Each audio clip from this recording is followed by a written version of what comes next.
Hello there, Vlad the Impaler is here doing another video. I received a request about to show how I would play on the bubble. So what I'm going to do is I'm going to skip through a whole bunch of hands that have been played. I'm going to concentrate more on the hands that I played, and I'm going to skip all the other ones and pay a little bit more closer attention to actual bubble play. This is a replayer. This is not a live game. I have played a live game. I've been messing around with Camtasia Studio, and been having a hard time recording it and posting it and doing it in HD and all that stuff, and editing it and blah blah blah blah blah. It's just been crazy. So I'm going to do this video, but first of all, I got to tell you guys that this is my style of playing. This is not by any means any kind of system or any kind of structure that you should be following. This is something that works for me. This is how I play. Um, um, like I said, this is not something that's set in stone. And if you want to use the system, good. If you don't, uh, fine. Everybody has their own style of play. Uh, every table plays different. Sometimes you get into a table with good players. Sometimes you get into a table with bad players. Just like in this particular situation, as from what I remember, this was like a limper happy table.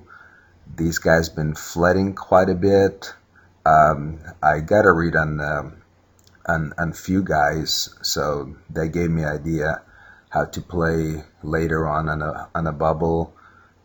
They did make some mistakes.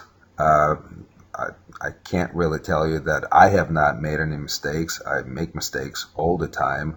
And if you're a poker player who does not make mistakes, you're simply not a poker player. Um, I really don't know a perfect poker player. But anyway, what I need to tell you is generally what I like to do when I'm playing a sit and go. And first of all, sit and go is a totally different beast than a cash game, than a MTT.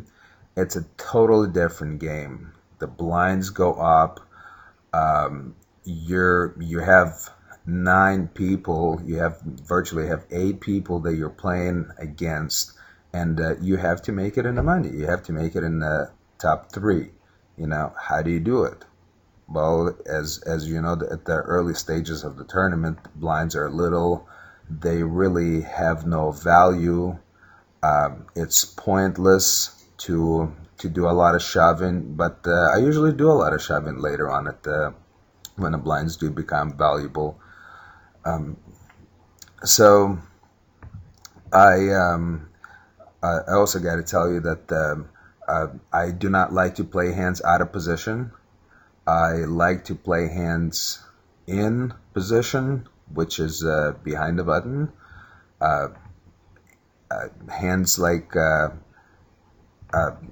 ace king or ace jack or ace queen under the gun is not an automatic shove like most of the people do, and it's not an automatic call just because somebody pull you all in and you don't have enough chips to cover. But like I said, it's the game of survival. It's the game of paying attention what the other guys are doing, and this is probably the most important part is actually paying attention to their chip sizes, what position you're in, what position they're in, how likely they are to fold, what your pot odds are. Um, so um, in the early stages, opening 3x is pretty standard.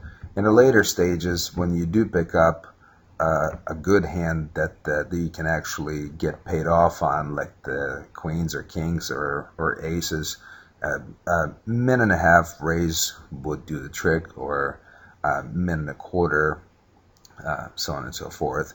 Also, it's almost never good to open limp. You do want to raise with the strong hand. Sometimes you want to limp. Like I said, it depends on table structure. Like on this particular table, these guys were flattened quite a bit.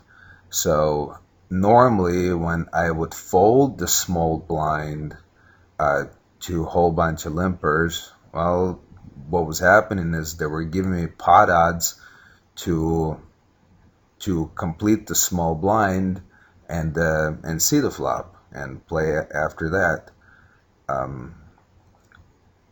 Later stages of the tournament, when you have less than 10 big blinds, shoving is the key. There's no fancy plays. There is no raising whenever the blinds are 100 and 200 and you're sitting with 1200 and you pick up ace 10 and there is no raising because you're committing too many chips in, so it's you'll definitely be shoved, but I'll show you, and hopefully that works out. Like I said, if this turns out good, leave a comment. If you think that I'm just a crappy player, write down, hey, I think you're a crappy player, and this is something I would not do, but it does work for me. I make it into money 95%. Poker Tracker stats tell me that. Usually win these things, and it seems like it's really easy to win those things. I really don't know why a lot of people are having a lot of hard times with it. I do use math.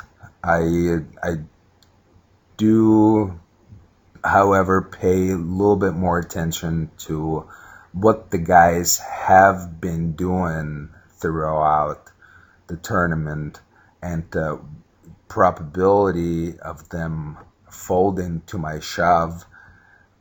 Just basically paying attention to the game as the game should be played, and making my decisions accordingly. So let's